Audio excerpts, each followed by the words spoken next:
마태복음 13장은 총 7가지의 비유를 담고 있습니다. 그런데 특징은 모든 7가지의 비유가 다 하나님 나라에 관련된 비유라는 사실입니다. 예수님께서 하나님 나라의 중요성을 강조하시기 위해서 7번이나 반복하셨다는 것을 우리가 생각해 보면요, 만약에 서신서에서 바울이 어떤 내용을 7번 거듭해서 반복하고 있다면 굉장히 중요한 메시지를 담고 있다, 이렇게 생각하지 않겠습니까? 물론 바울을 무시하는 것은 아니지만 예수님 자신이요, 어떤 내용에 대해서 7번이나 반복해서 말씀을 주고 계시다는 사실은 이것보다 더 중요한 내용은 없다라는 것을 강조하고 있는 것입니다. 하나님의 나라, 구원보다 우리 삶에 더 중요한 것은 없는 것입니다. 근데 그 비유마다 나타난 특징들이 조금씩 있기 때문에 그것을 종합해서 정리해 본다면 우리는 더 구체적으로 하나님의 나라가 어떤 그림일지를 그려볼 수 있을 것입니다. 지난 시간에 첫 번째 씨 뿌리는 자의 비유를 살펴보았습니다. 하나님의 나라는 말씀으로 임해서 사람들의 마음속에서 시작한다는 것이었죠. 이곳이다 저곳이다 어떤 곳으로 이동해서 하나님의 나라를 경험하는 게 아니라 바로 개인적인 삶이, 그 마음이 하나님의 나라가 되는 것입니다. 원래는 우리의 마음이 세상이었고 죄로 충만했는데 이 마음 속에 밖에서부터 씨가 들어온 것이죠.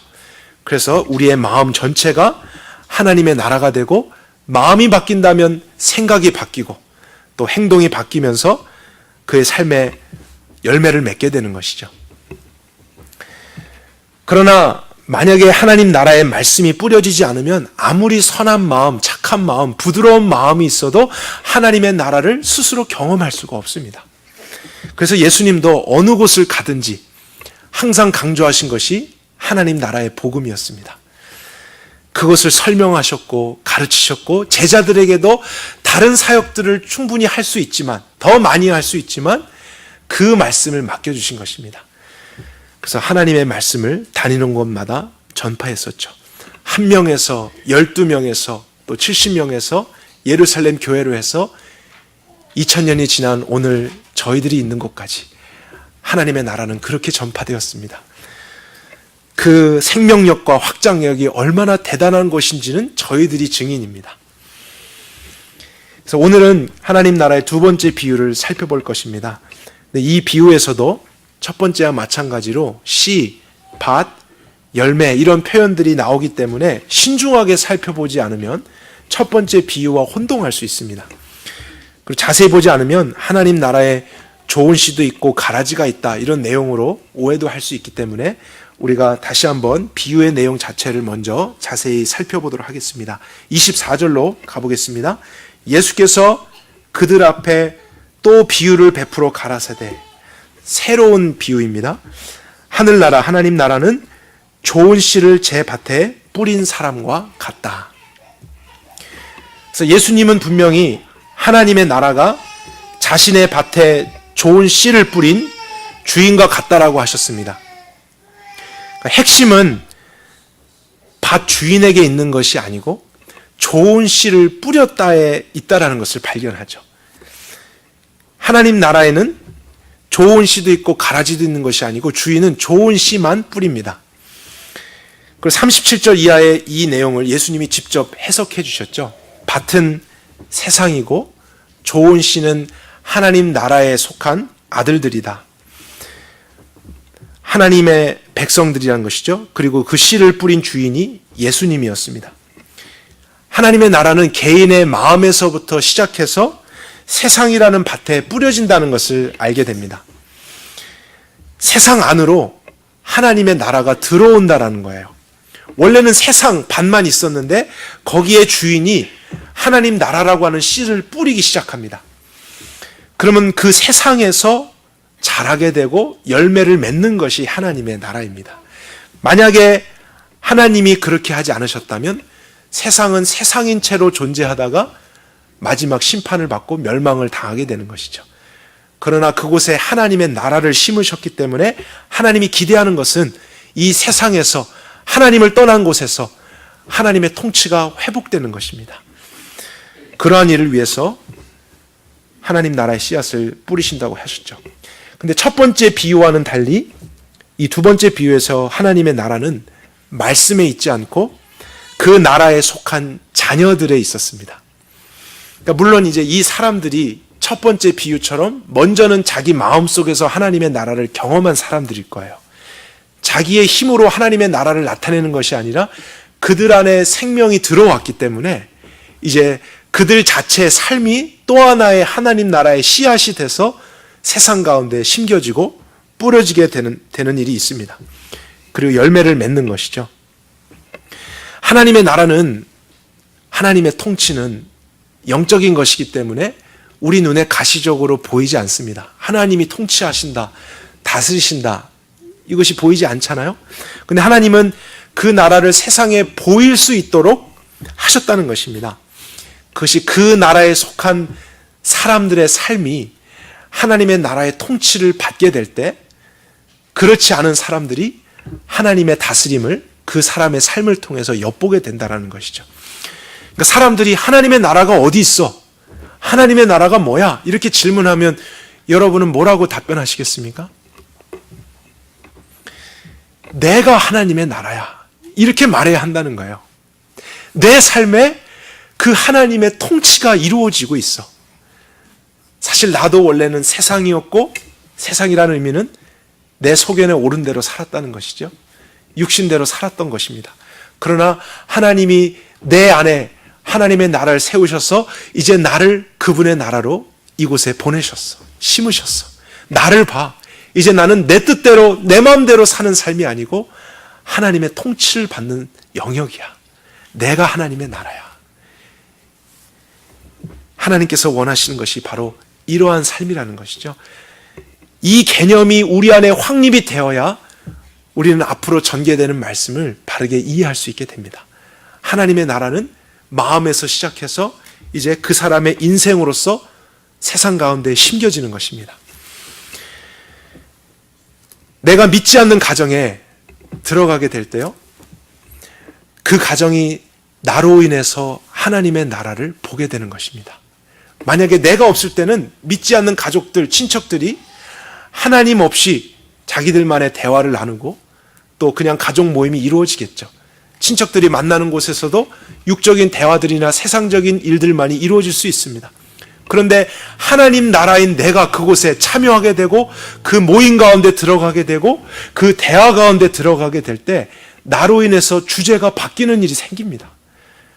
관심이 바뀌게 됩니다. 또 그곳에서 하나님의 통치와 다스림이 조금씩 일어나게 되는 일들이 생길 수 있습니다. 하나님의 나라가 그 가정 안에 침투했기 때문입니다. 그리고 여러분이 직업을 가지고 일터에 가게 될 때도 마찬가지죠. 여러분이 없는 그 직장, 그 비즈니스는, 그 일터는 그냥 세상일 뿐입니다. 물질 중심이고 하나님이 없는 세상의 법을 따르는 것이 통용되는 곳입니다.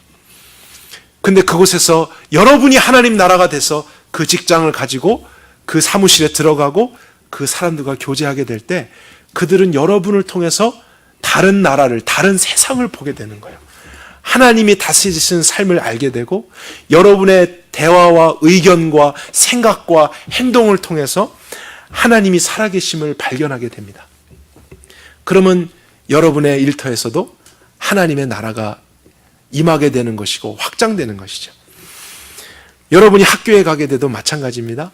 여러분이 공부를 하고 있는 친구들, 또 교실, 선생님과의 교제 속에서도 여러분이 없다면 그냥 사람의 이성과 철학이 나누어지고 그것을 공부하는 곳일 뿐입니다. 근데 내가 하나님의 나라로 교실에 들어가서 하나님이 주신 새로운 사상과 믿음과 그 관점에서 나누고 토론하고 또 공부의 목적을 그렇게 가지고 생활할 때 여러분을 통해서 세상은 하나님의 통치를 보게 되는 거예요. 하나님의 다스림을 보게 됩니다. 그리고 그곳에서 여러분들이 열매를 맺을 때 그들에게도 영향이 미치게 되는 것이죠.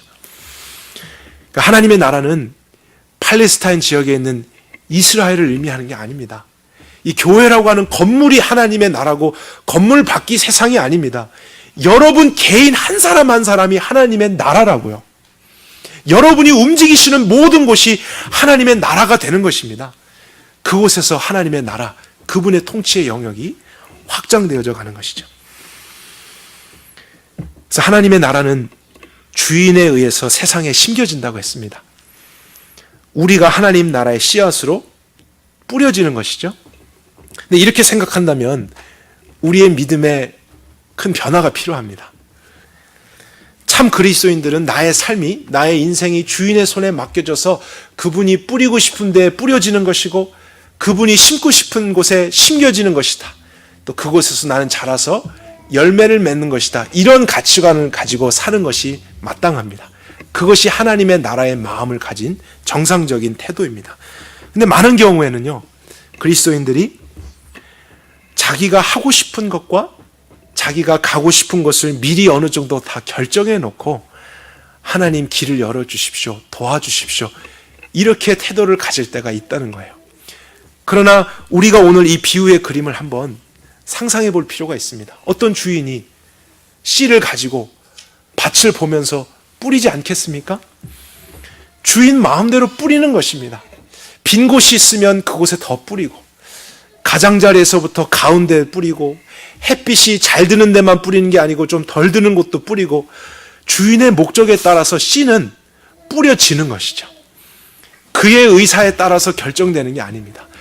우리의 삶의 주권이 그분께 있고 그분의 통치를 받는다는 개념이 바로 이러한 가치관을 갖게 하는 것이죠. 내가 하나님의 나라라면 하나님, 나의 모든 것이 하나님의 소유이고 하나님의 뜻대로 나를 뿌리십시오. 그곳이 어디든지 나를 심으십시오. 내가 할 충성은 그곳에 뿌리를 내리는 것이고 거기에서 자라나는 것입니다. 그런데 주인이 씨를 뿌리기만 하겠습니까? 농부를 보아도요, 그 씨를 뿌린 후에 거름이 부족하면 거름을 갖고 와서 더 채워줄 것이고요, 물이 없는 곳에 뿌려졌다면 어떻게든지 물을 대서 추수 때까지 잘 관리해주고 또 돌봐줄 것입니다. 그러니까 우리의 주인도, 우리를 뿌리신 분도 나를 이곳에 심으셨다면, 뿌리셨다면 그렇게 하실 것을 믿고 그 믿음 안에서 나는 그 주님이 보내신 곳에 자라나는 것입니다. 하나님의 나라를 나타내는 것이죠. 이것이 우리의 신앙의 본질이 되어야 됩니다. 근데 나의 삶을 하나님 마음대로 심어주십시오, 뿌려주십시오 이렇게 할 때 솔직한 우리의 육신의 생각은 두려움을 갖게 합니다. 그렇게 할 때 가장 최악의 시나리오들이 머릿속에 떠올리기 시작합니다. 하나님이 마음대로 하십시오.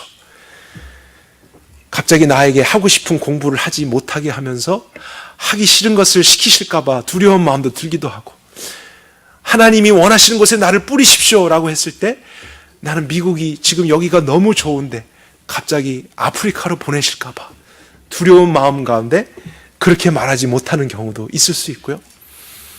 또 저 사람과 결혼하기 싫은데 마음대로 하십시오 했다가 저 사람하고 결혼하라고 하실까 봐 막연한 두려움 속에 온전한 순종의 마음을 갖지 못하는 경우가 우리 육신 속에 있습니다.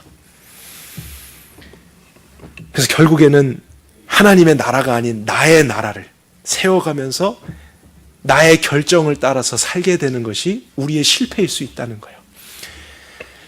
그래서 우리가 이런 연약함이 있는 것을 주님도 아시기 때문에 말씀 가운데 그것을 이길 수 있는 비결을 주셨습니다.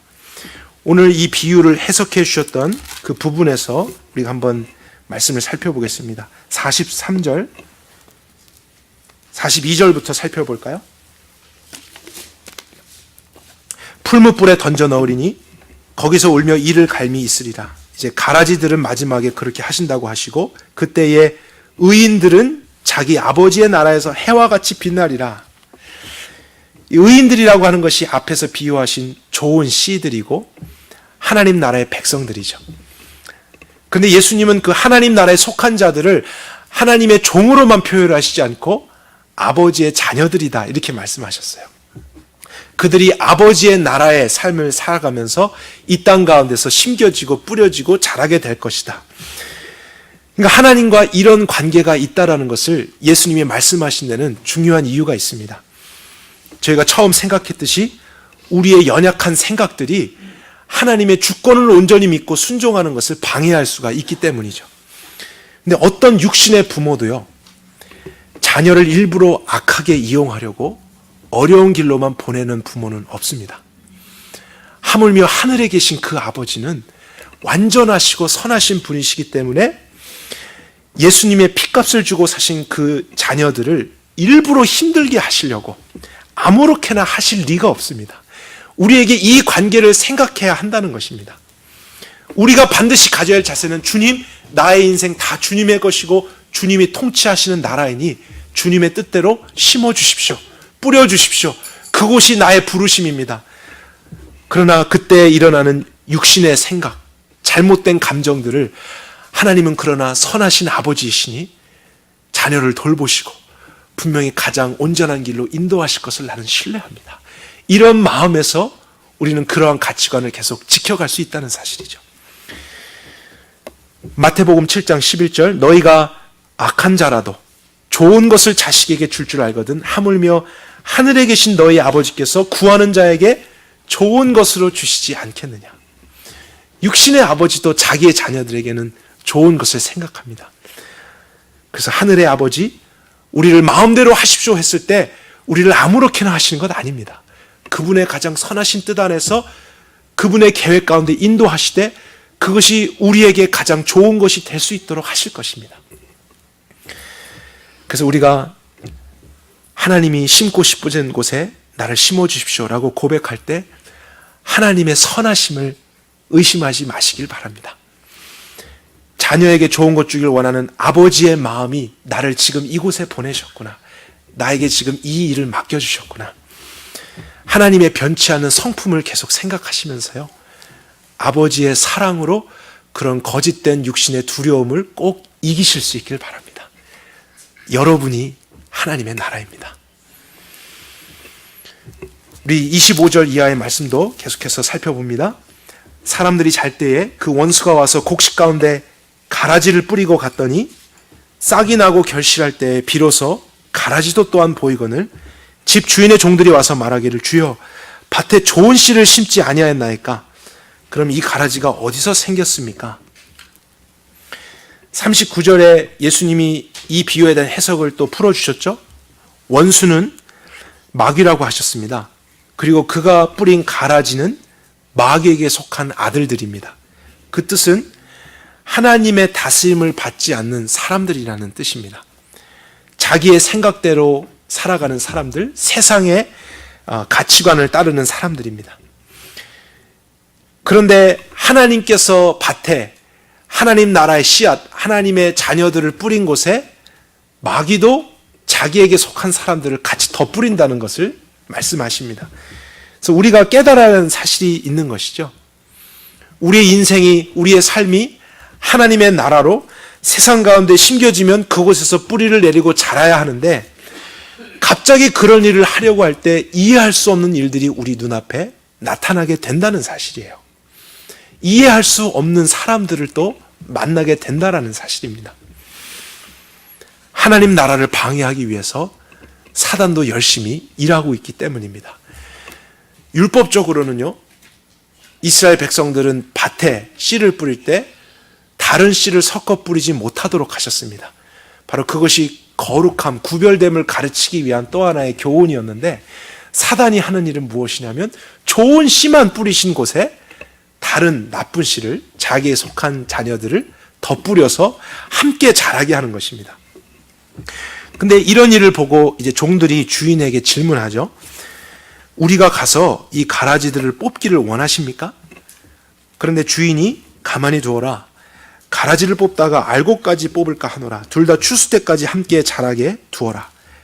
추수 때 내가 추수꾼들에게 명하여 가라지는 먼저 걷어서 불사르게 단으로 묶어두고 곡식은 나중에 모아서 내 곡간에 넣을 것이다. 이 말씀에 대한 해석도 40절 이하에 보면은 추수라는 것이 세상 끝을 의미하고 있고 불사른다라는 것은 영원한 심판을 의미하고 있습니다. 그러니까 예수님께서 마지막 날까지 가라지를 뽑지 않을 것이다 라고 말씀하셨다는 것은요, 오늘날 하나님의 나라를 살아가려고 하는 모든 사람들의 삶에 갈등과 어려움은 끝나지 않을 것이라는 것입니다. 언제까지 끝나지 않느냐면 이 세상 마지막 날까지 그러한 고난은 끝이 없을 거라는 사실입니다. 고난은 우리가 하나님의 나라로 어느 곳에 심겨들든지 거기에서도 나타날 것입니다. 이 사람이 싫어서 저곳으로 옮겨보면 될 것 같지만 그곳에 가도 비슷한 사람들을 만나게 되고 더한 사람들을 만나게 될 수 있습니다. 사단은 하나님의 나라가 심겨지는 모든 곳에 찾아가서 일부러 덧부립니다. 그래서 하나님의 나라를 방해하는 일을 하는 것이죠. 미국이든지 한국이든지 어느 곳을 가든지 그리스도인들은 고난을 당할 수밖에 없습니다. 사단은 궁극적으로 하나님을 공격하고 싶어 합니다. 그러나 그도 자기가 하나님을 직접 공격할 수 없다는 것을 알기 때문에 그가 취한 방법은 하나님의 나라에 속한 사람들을 공격하는 것입니다. 왜냐하면 그렇게 했을 때 그들의 주인 되는 하나님이 괴로워하실 수 있고 그분을 대적할 수 있다는 것을 알기 때문이죠. 우리가 하나님의 나라로 이 땅 가운데 살아가게 될 때 마지막 날까지 이러한 고난은, 어려움은, 가라지들과의 만남은 계속될 것이다. 이것을 알면서 살아가는 것하고 모르면서 살아가는 것은 큰 차이를 가져옵니다. 우리가 알면서 살아간다는 것은 고난을 대비하라는 뜻이죠. 그런 일이 있어도 놀라지 말라라는 것입니다. 그리고 그 일을 위해서 싸움을 예비하고 주님이 주신 방법을 취하라. 이러한 메시지가 있기 때문에 우리가 하나님의 나라로 세상 가운데 뿌려지고 심겨졌다면 항상 그것을 생각해야 됩니다. 그래서 먼저는 이 가라지들이 어떤 존재인가, 무슨 일을 하는가, 이것을 말씀 속에서 한번 구체적으로 확인하겠습니다.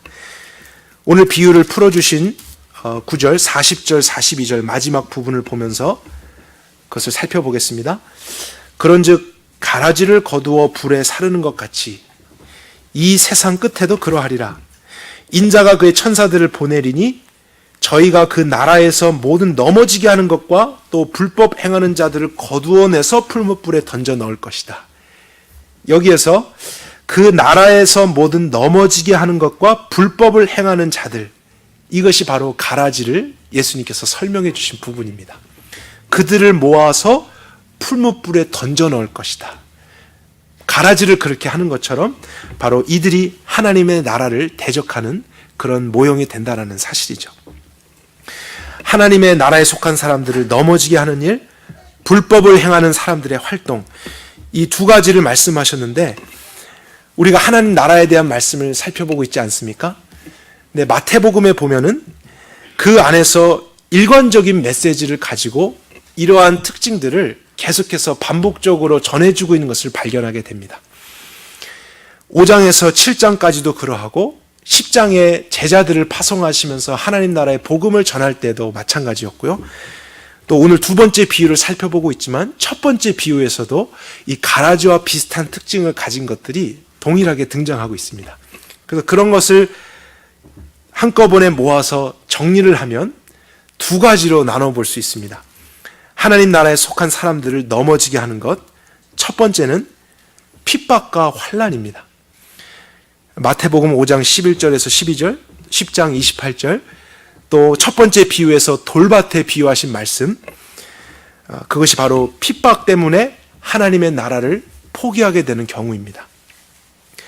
여러분이 하나님의 나라로 가정 가운데 들어가서 하나님의 원리대로 순종하고자 할 때요, 반대하는 가족들을 만나게 될 것입니다. 아니면 친척들의 모임에 가서 여러분들이 하나님의 뜻대로 성경적으로 무엇을 하려고 할 때 그것을 반대하고 조롱하는 형제들을 만나게 됩니다. 부모나 배우자, 심지어 자녀들도 하나님의 나라의 일을 방해하는 가라지가 될 수 있습니다. 하나님 나라의 개념 없이 우리가 교회만 왔다 갔다 할 때는 가정이 그냥 평안할 수 있습니다. 아무런 일이 없을 수도 있어요.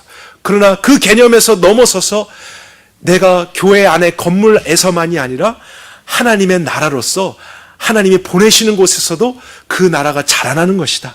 그분의 다스림을 받는 것이다. 그렇게 우리가 믿음을 지키려고 했을 때는요, 비난을 받기 시작하고 육체적인, 정신적인 영적인 핍박과 학대가 오게 됩니다. 근데 그것이 가까운 사람에게서부터 시작될 수 있다는 거예요. 예수님이 마태복음 10장 34절에 이렇게 말씀하셨습니다. 내가 세상에 화평을 주러 온 줄로 생각지 말라. 화평이 아니요 검을 주러 왔노라. 내가 온 것은 사람이 그 아버지와 딸이 어머니와 며느리가 시어머니와 불화하게 하려 함이니 사람의 원수가 자기 집안 식구니라. 이 말은 우리의 죄 때문에 고부간의 갈등이 생긴다는 뜻이 아닙니다. 하나님 나라에 대한 참된 믿음 때문에 그 가정 안에서 가치관의 충돌이 일어나면서 하나님을 알지 못하는 사람들과 가족들과 원수지간까지 일어나는 일들이 생길 수 있다는 것입니다. 그러한 핍박과 고난을 받을 때 우리는 그것을 두려워만 할 것이 아니고 사실은 먼저 준비하고 바르게 대처할 수 있어야 한다는 것이죠. 사회에서나 심지어 공동체 안에서도 이런 일이 있을 수 있습니다. 여러분들이 적당히 믿으면서 살아갈 때는 아무런 저항을 느끼지 않을 수 있습니다. 그런데 모든 면에서 성경적으로 믿으려고 하고 순종하려고 하고 추구하려고 하고 싸우려고 할 때에 갑자기 반대하는 일들이 나타나기 시작합니다. 가라지들이 등장합니다. 어디서 왔는지 알지 못하게 그것을 제재하는 일들이 일어나고요. 따돌리고 은근히 핍박하는 일들이 일어나기 시작하죠. 학교에서도 마찬가지입니다. 친구들과 교수님과 또 그런 모임에서 내가 아무 말 하지 않고 가만히 있으면 평화롭습니다. 그런데 성경적인 가치관을 말하고 그 생각들을 나누고 나의 신앙을 고백하려고 하면 갑자기 거센 저항들이 일어나고 친구들이 나를 싫어하기 시작하고 교수님은 직접적으로 핍박을 가하는 일도 이 세상 안에 있을 수 있다는 것이죠. 그래서 그런 두려운 일이 있을 때마다 우리는 하나님의 나라를 끝까지 지키기 위해서 주님의 약속의 말씀을 기억해야 됩니다. 이 땅에 임한 하나님의 나라는 그러한 공격에서부터 자유로울 수가 없습니다. 이 세상을 떠나는 그날까지 그러한 일들이 우리 가까이서부터 있을 것이기 때문에 여러분이 정말로 깨어서 하나님의 나라의 싸움을 포기하면 안 됩니다. 만약에 포기하게 되면 더 두려운 일이 임할 것이다 라고까지 예수님은 말씀하셨습니다. 그래서 마태복음 5장 11절 12절에서는 나를 인하여 너희를 욕하고 핍박하고 거짓으로 너희를 거스려 모든 악한 말을 할 때에는 너희에게 복이 있나니 기뻐하고 즐거워하라 이렇게 말씀하셨어요. 그러니까 우리는 예수님이 말씀하신 이 복을 아는 사람들이 돼야 됩니다. 그런 핍박이 온다는 것 계속 말씀하시면서 그 자체만으로는 우리가 견딜 수 없는 것을 아기 때문에 예수님은 그것을 능히 이길 수 있는 영원한 복, 신령한 은혜가 무엇인지를 우리에게 설명해 주셨습니다. 바로 천국에서 영원한 나라에서 너희의 상이 클 것이다. 기뻐하고 즐거워하라. 그 영원한 소망을 잊지 말아라. 하나님 나라기 때문에 이 세상에서 고난을 당하고 핍박을 받지만요, 우리의 궁극적인 목적지는 이 세상에 있는 하나님의 나라가 아니라는 거예요. 결국에 천국에 가게 되면 그곳은 핍박이 없습니다. 더 이상의 고난이 없습니다. 그 소망, 그곳에서 주님이 또 나를 위로해 주시고 상을 주시고 인도하실 것을 바라보면서 우리가 끝까지 이 싸움을 싸우게 될 때 우리는 하나님의 나라를 충분하게 나타낼 수 있는 것입니다. 마태복음 10장 22절 또 너희가 내 이름을 인하여 모든 사람에게 미움을 받을 것이나 나중까지 견디는 자는 구원을 얻으리라. 육체적인 정신적인 그런 어려움들이 우리를 우겨싸고 미움을 받는 일이 있어도 주님의 명령은 끝까지 견디라입니다. 주님이 주실 그 영원한 상급과 그 신령한 복과 거룩한 즐거움을 생각하고 날마다 바라봄으로써 하나님의 아버지 되심과 그분의 성품을 의지함으로써 우리가 계속해서 우리를 보내신 그곳에서 하나님의 나라를 나타내야 됩니다. 몸은 죽여도 영혼은 능히 죽이지 못하는 자들을 두려워하지 말고 오직 몸과 영혼을 능히 지옥에 멸하시는 자를 두려워하라. 최종적으로 이 땅에서 우리가 받게 되는 두려움의 끝은 육체의 죽음이겠죠. 그러나 그 죽음 때문에 두려운 나머지 하나님 나라에 대한 가치관과 신앙마저도 포기해버리면 더 무서운 일이 있을 수 있다는 거예요. 몸뿐만이 아니고 영혼을 죽이실 수 있는 그분이 있다. 그 심판을 생각하고 그분을 경외하고 오히려 그분 안에 주신 복음의 원리로 말미암아 끝까지 싸워라. 끝까지 이기는 사람들, 그들에게 약속된 영원한 복과 안식과 영광이 있습니다. 그래서 바울도 로마서 8장에서 현재의 고난은 장차 오게 될 그 영광과 좋게 비교할 수 없도다. 이것을 바라보아야지만 우리는 우리를 넘어지게 하려고 하는 핍박과 환난에서부터 타협하지 않고 끝까지 믿음을 지켜낼 수 있는 것입니다. 두 번째로 하나님의 나라에 속한 사람들을 넘어지게 하는 문제는 세상의 유혹과 이생의 자랑입니다. 육신의 즐거움입니다. 예수님이 이것을 하나님의 나라를 말씀하실 때 거듭해서 같이 말씀하셨어요. 왜냐하면 하나님의 나라가 세워지는 곳에 이러한 가라지들이 계속해서 같이 함께 유혹을 줄 것이기 때문입니다. 마태복음 6장 24절 그리고 첫 번째 비유에서도 가시밭 비유가 바로 그런 내용이었습니다. 예를 들면 갑작스런 승진, 사업의 성공, 또 인기, 건강까지도요. 심지어 평안한 삶까지도 하나님의 나라를 추구하는 나의 마음과 생각을 빼앗아가는 가라지들이 될 수 있습니다. 여러분 꼭 기억하세요. 나쁘고 어렵고 힘든 것만이 하나님의 나라를 방해하는 게 아닙니다. 좋은 것이 다 좋은 것이 아닐 수 있다는 거예요. 좋은 것처럼 보이고 즐거운 것처럼 우리 가운데 다가오는 것이 어쩌면 우리에게 치명적인 적이 될 수 있다는 사실입니다. 그래서 너가 하나님의 나라로 이 세상 가운데 심겨졌다면 분별하라는 거예요.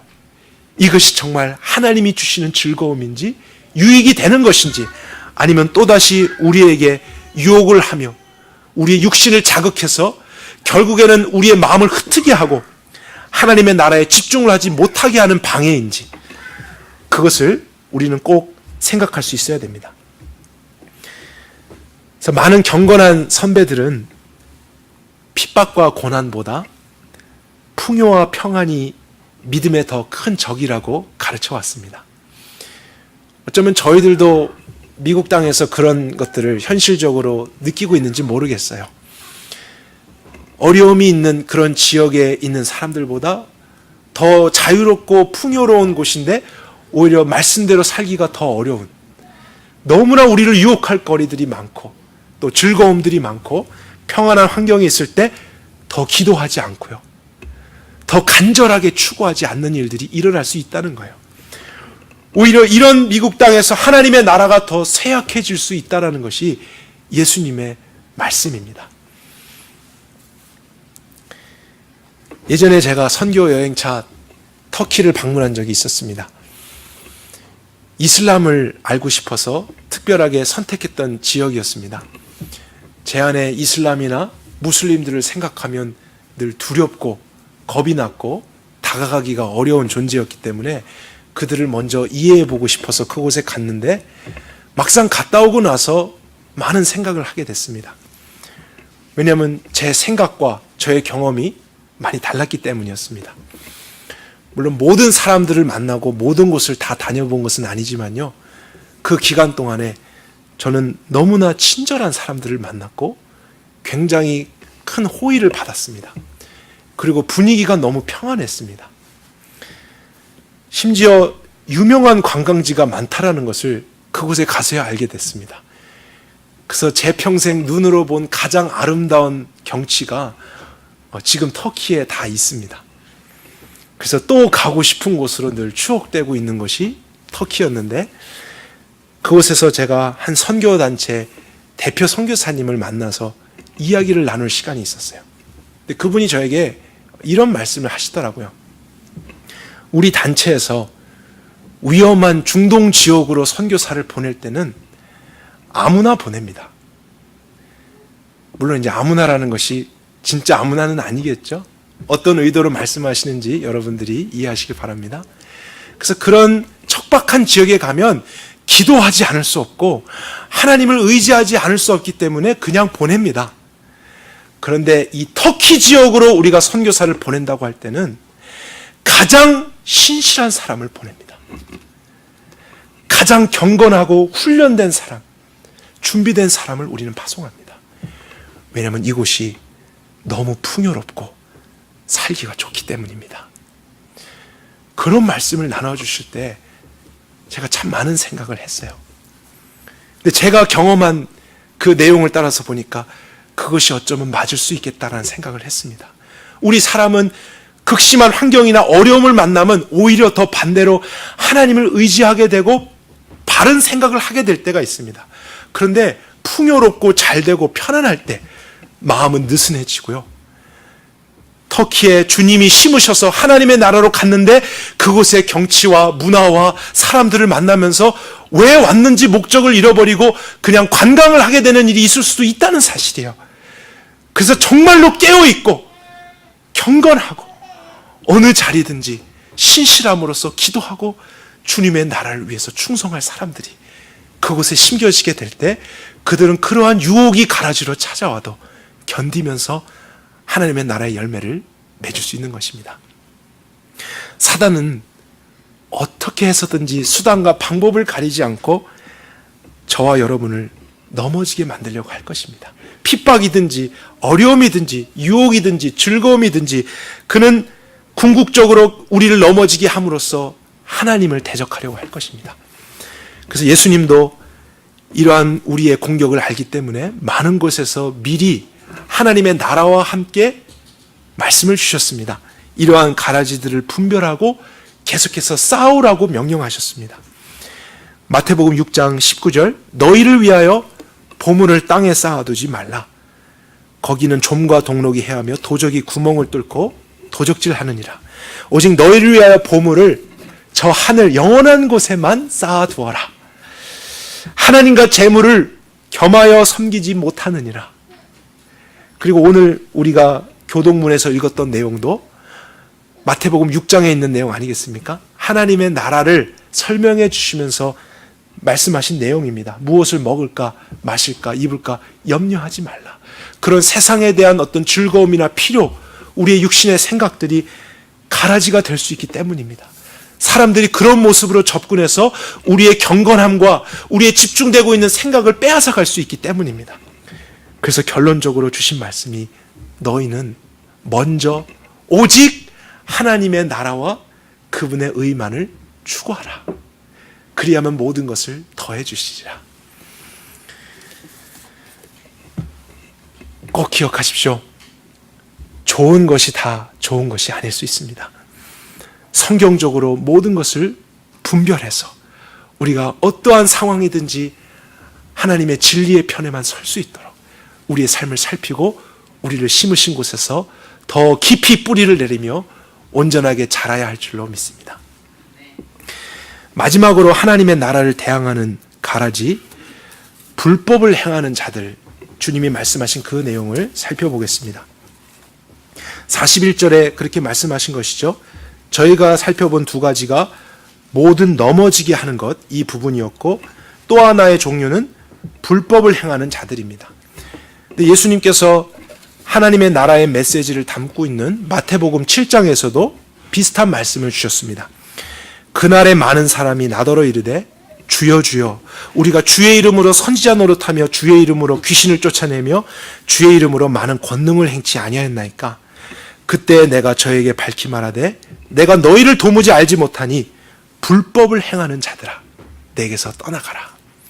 여기서도 불법을 행하는 자들이라고 그들을 지칭하셨습니다.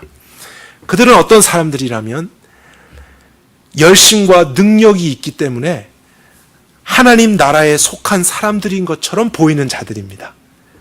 근데 궁극적으로는 하나님의 뜻을 행하지는 않는 사람들이에요. 하나님의 이름으로 자신들의 뜻을 이루는 사람들, 곧 거짓 선지자들, 진리를 왜곡시키면서 미혹시키는 사람들을 의미합니다.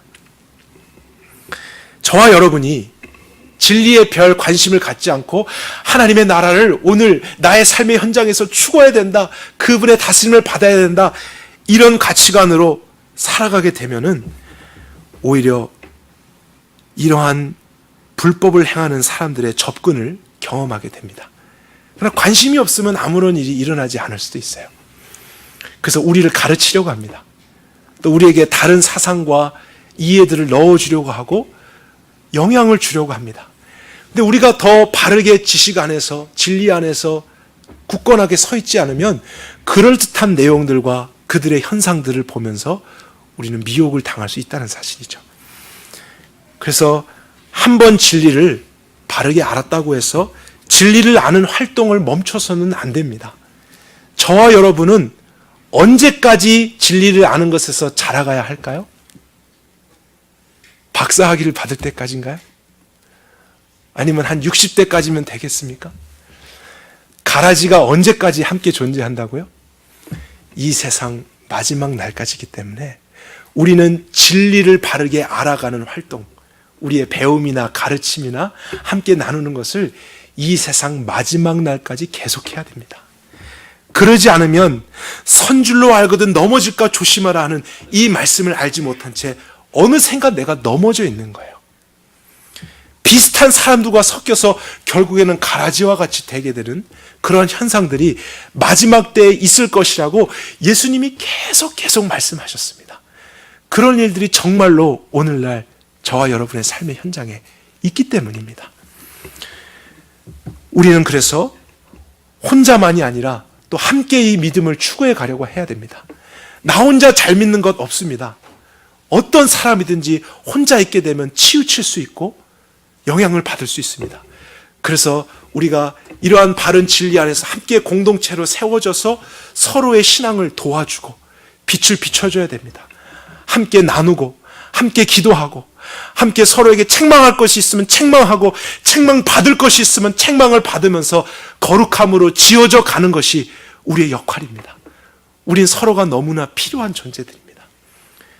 그래서 어떠한 가라지가 불법을 행하는 자들이 우리에게 와서 무엇을 보여주고 대단하게 말씀을 설명해 준다 하더라도 흔들리지 않고 올곧게 일관성을 가지고 그 안에서 뿌리를 내리며 건강하게 자랄 때 우리에게 주신 그 열매를 통해서 우리 주변에 있는 사람들도 하나님의 나라를 알게 되고 함께 그 나라에 속하게 될 것입니다.